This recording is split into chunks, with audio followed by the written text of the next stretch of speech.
You are listening to the Kingdom Wife Mom Boss podcast with Clemetra Dashie, where we are speaking to you about the challenges faced, the barriers to overcome as a wife mom boss in the kingdom, so that you can see the fruition of God's promises for your life. Prepare to be inspired, empowered, challenged, accelerated as a Kingdom Wife Mom Boss, thriving in God's plan.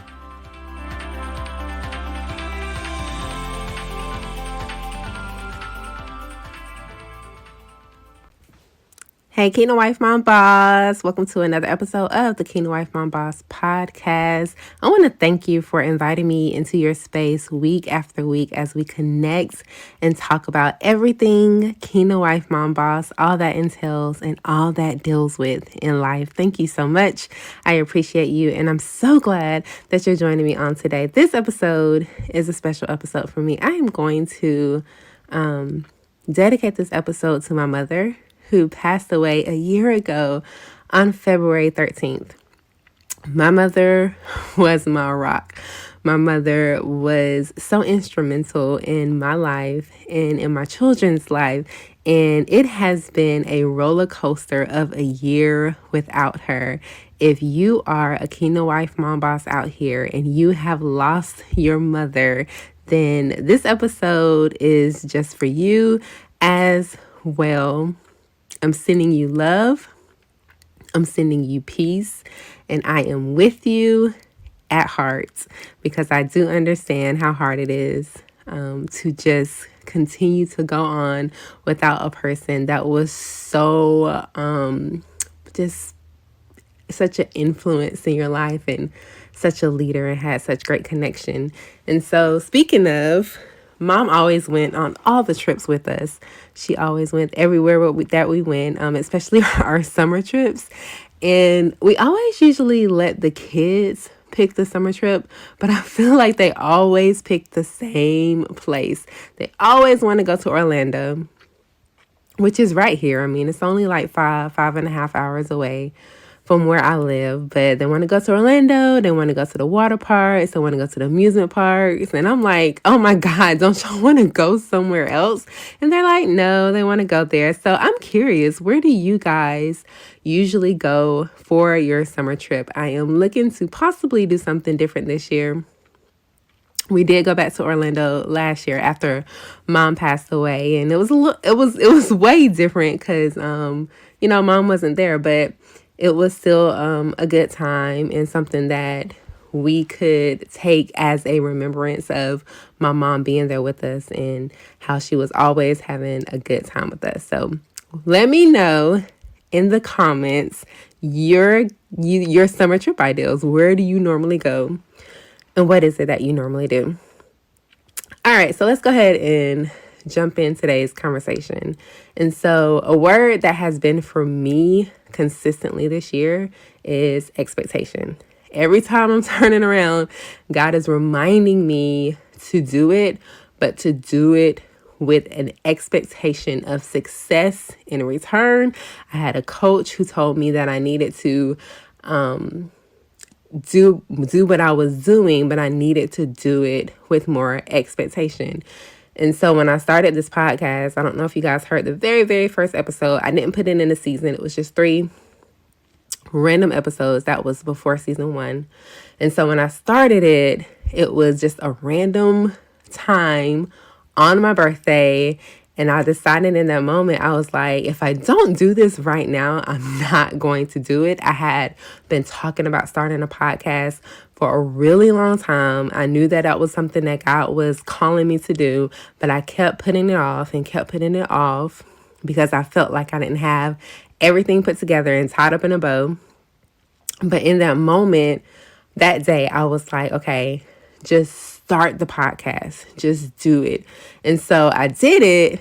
And in that moment, I really had to begin to expect God to take the lead from there because I never had a podcast before.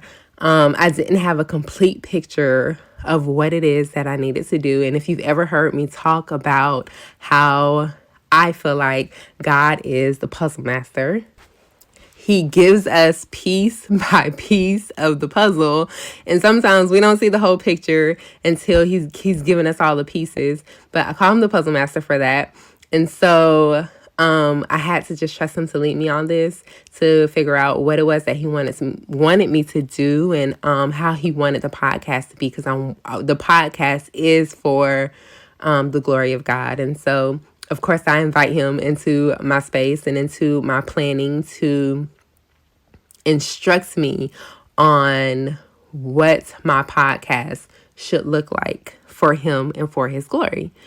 And so I kind of had to begin to expect his direction and expect his presence on the matter of my podcast. And I guess expectancy is so hard because consistently, like through life, there have been people to like let me down, whether that was family or friends, those that I thought that were going to be there, but they weren't there, they were lost. And while I can move past it, it built up an understanding that trust is not always fruitful. And I feel like many of us have experienced that through rejection, through feeling like people just aren't trustworthy to be trusted to show up the way that they say that they're going to show up in our lives. I haven't seen my dad since I was 4, my biological dad anyway. I have not seen him since I was 4. And last year, I was on my way to Tampa to a conference, and God began to speak to me while I was driving. And he was beginning to tell me about the rejection that I deal with, and how the very first rejection that I felt came from my father. And I just never thought about it, because I haven't seen this man since I was 4. Like, I didn't know in that moment that was rejection that I was feeling from him. But he began to remind me how rejection works. And he told me that the rejection started when I was 4. My dad did not show up the way that I expected for him to show up. And it's so crazy, because if you talk to deliverance people, if you talk to people who are therapists, or you talk to people who are counselors, they'll tell you like those things begin young. Like, your mind can't even completely process it at the moment, but you still feel it, and you still know it, and you still carry it with you. And it just sits there silently. And sometimes you don't know where it is. You don't know where it comes from. You just know that you feel, in this situation, you feel a level of rejection, and you don't know why you feel that level of rejection. But for me, there were people who just didn't show up the way that they said they were going to show up, or the way that I expected them to show up. And so expectancy was hard for me. And so while I was doing the things that I needed to do, instructed to me by God, I wasn't doing it with a mind of expecting that he was going to show up the way that he said that he was going to show up. And so now, after having all these conversations with God about expectancy, I have to show up expecting God to move. And I'm working like I know that God is going to do something, that he's going to be fruitful, because he keeps reminding me to be, to have a mind of expectation. And so I am building a community for Kingdom Wives, where we are gathering in prayer and empowerment. There'll be workshops and tools that we need to be better wives, better moms, better leaders, and we can be connected to one another in this community for support and whatever it is that we need. The Fortified Wife Challenge is automated now. We have the Kingdom Wife Mom Boss podcast. There's an ebook coming at you soon, and then a print book after that. Of course, one is in editing, and then one is in writing. And I'm just doing what it is that God is calling for me to do. And I'm trusting him for what he said he's going to do this year. And so that's a little bit about what I've been working on this year and what God has been speaking to me. And so my question to you is, what is the word or the focus for you this year? And have you really begun to believe what God has spoken to you considering that thing. So yes, my mother passed away a year ago, and I know that she would want for me to put everything that I had into what God has spoken so that I can see the fruit of it. My mom was such an encourager. She was a motivator. She was a supporter. She wanted to support whatever it was that everyone was doing because she knew that it was giving honor, it was giving glory to God. And she knew how hard it was to be out here and not have the support that you need to get to a certain level. And so I know that she will want to see me pour that out. And so I'm doing that. But what about you? Are you pouring it all out? Do you have somebody in your corner that is pushing you and helping you to reach the fulfillment of the promises that God has spoken to you, whether that is promises in your faith walk, whether that is promises in your marriage, with your children, on your job, in your business, in your finances, whatever it is, however big, however small, have you been trusting God for it? What has He spoken to you? And what is your word and your focus and your strategy to get there? I had the opportunity to speak to our women at our church's women group, where God told me, He said to do it as a workshop on being aligned to the assignment. And He really had me ask some very thought-provoking questions. If you know me, girl, if you know me, you know that I like to ask questions that make you think and make you search yourself to see just how effective the answers that you give me, to just see how effective they are to your walk. And so some of the questions, well, just two of the questions that I asked was, what do you feel you lack in order to align with the assignment? And I'm going to ask that to you. What do you feel you lack? Is it support? Is it some kind of resource? I used to feel like I just did not have the energy. I didn't have the energy. I had so much on my plate. I didn't have the structure. I didn't have the balance. I didn't have the time, until I got to this place where I started to hand God my planner. When I started to hand God my planner, He began to give me step-by-step instruction on how to get these things done, how to get these assignments done. And so whatever it was that I was lacking, I had to remember that the Lord is my shepherd and He is my supplier. He's going to give me what I lack, especially if He gave me the assignment. It sounds very easy, and I understand that sometimes it's not that easy to process or not that easy to believe, but the Lord is our shepherd and He definitely will supply what it is that we need. So what do you feel like you lack in order to execute the assignment, and what unbeliefs do you have about it? And so, like I just told you guys, I had a mindset of not believing that people were going to show up the way that they were supposed to show up. And I applied that belief to God. And as God kept telling me to operate in expectancy, I had to understand that it was an unbelief that I had concerning the expectancy of what it is that God is going to do. And so my question to you is, do you believe that God is going to do what He said He was going to do? And if you believe that, are you working towards that thing in a way of showing that you believe what it is that He said He was going to do? Have you quit? Have you given up? Have you become frustrated? Have you become overwhelmed? Again, what do you need? What do you feel like you lack? And what unbeliefs do you have about the assignment that God has called you for? And so in order to get to the place of promise for what it is that we desire for God to do in our lives, we have to recognize some truths. There's some truths that have to be recognized. What are some truths in our marriage? What are some truths in our children? What are some truths in our home?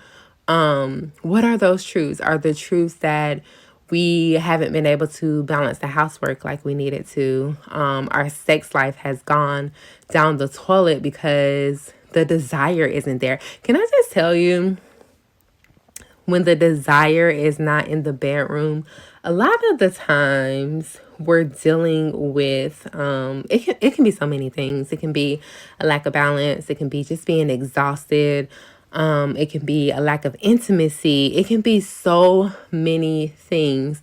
But the enemy's desire to kill the sex life in the bedroom, his desire is great, because when you kill the sex life in the bedroom, yes, I said sex on the podcast of Kingdom. When you kill the sex life in the bedroom, it kind of kills the marriage.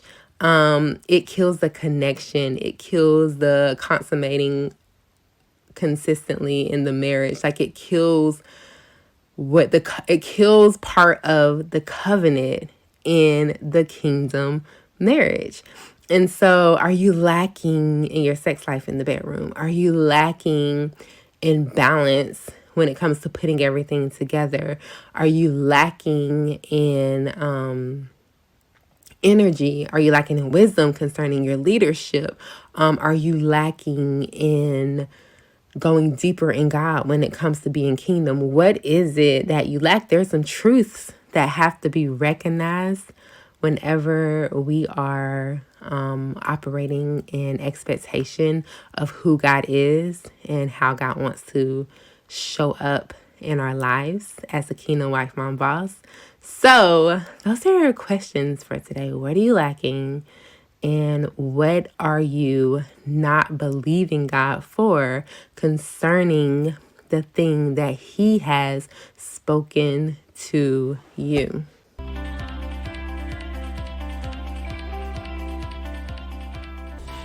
Hey, are you looking to join a community of wives where you can be poured into, prayed over, connected, and equipped to thrive as a kingdom wife? I have the community for you. It is the Thriving Wives Clubs, where we are pouring into our wives and pushing our wives and connecting with our wives so that we can see the full fruition of God's promises in our kingdom marriages and in our assignments as being kingdom wives.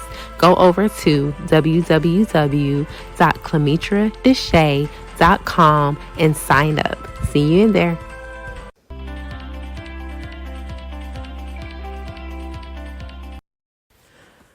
All right, so that was it on that. But in other news, what are you guys doing this week? What do you have going on? And what is one step that you can take towards getting better? And I was thinking about that this weekend. I hate water. I don't like, there are times where I could drink water, but in those moments where I'm like desiring water, girl, the damage is already done because I am dehydrated. And so now the thing that my body craves is water. Now, granted, I don't really drink anything else nowadays. I cut out soda a long time ago. And so I don't drink soda. I might drink tea. I might drink lemonade, but very rarely. I do drink coffee. But my toxic thing is I'll just go, like, I don't get thirsty. And if I get thirsty, I'll just eat a fruit. Like, I'll eat an orange or just eat something to maybe lessen my thirst. And so God constantly talks to me about drinking water, because the things, listen, I talk about handing God your planner, but what good is it to hand God your planner if you're not going to do the things that He's telling you to do? And so for me, sometimes my issue is not that I don't want to do the things that God is telling me to do. It's just that I don't have the energy for it, or I'm so exhausted and I'm so tired. And I know that one of those things is because I don't drink the water that I need to be drinking in order for my body to gather the energy that it needs for me to do what God is instructing when I'm asking Him to help me, but I don't have the energy to do it, right? So what is one thing that you can do to take a step towards getting better this week? Do you need to journal? Do you need to balance a couple of things out? Do you need to meal prep? Do you need to daily prep? Like, get all your kids' stuff together? Like, what is one thing that you can do so that you can see a better outcome this week. Because when we're talking about me being a Kingdom Thrive coach, I want you to thrive. I want you to thrive in what it is that you're doing. And that takes putting in work and working out the growth process. And I am consistently learning more and more about that. Just making sure that I'm following the instructions of God. I'm also incredibly bad about mom used to always fuss at me about that. I'm also incredibly bad about ironing my kids. I only have to get one kid stuff together. The oldest two, well, I guess two, but the oldest two, they get their own stuff together. Like they wash their own clothes, they iron their own clothes, they do all of their own stuff. But my 10-year-old, I get his clothes together, I iron his clothes, and then of course my 2-year-old. But I feel like I get her clothes straight out of the dryer and I lay them out for the week. So like she's good. Like I do get her stuff together, but my 10-year-old, I don't do that. And so sometimes in the morning, I'm a little hectic getting his stuff together, and I'm like, girl, you know better, like. Why you do this to yourself? What is something that you do to yourself that you know better, that you are desiring to change? That can be your one thing that you can do to take a step towards getting better. So I guess on Monday or on Sunday afternoon, whichever, I better take the opportunity and take the time to get the 10-year-old stuff together. Because why not bring a little more peace in the morning is what I ask myself. But I don't tend to do that very often. I don't know why we do that to ourselves. We set ourselves up for the okie doke. We think it's going to be okay and we're going to have the time and it's going to permit it. But then there's always going to be something that you can't find. And that one little moment turns into a chaos morning. And now you're like running out of the door trying to get everybody to where they got to be at the right time.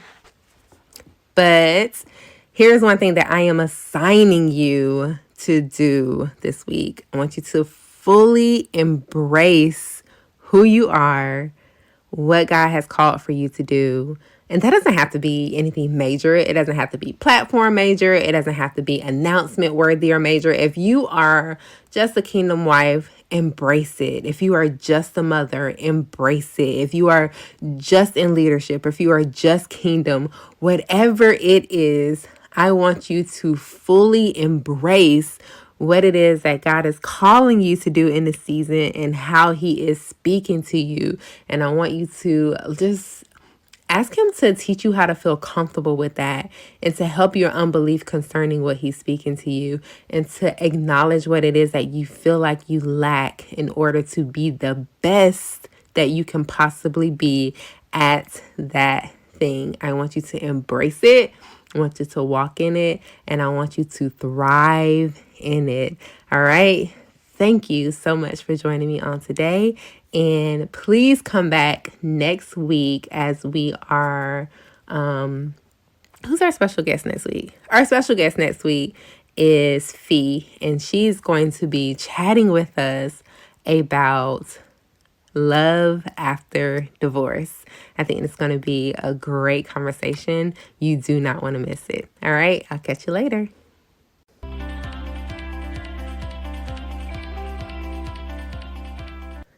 Hey, I hope that you enjoyed the episode. Make sure that you catch us every week here on the Kingdom Wife Mom Boss podcast, where we are bringing you new episodes, new content, new information, new empowerment, new strategies, and new strength. Until then, I'll catch you next time.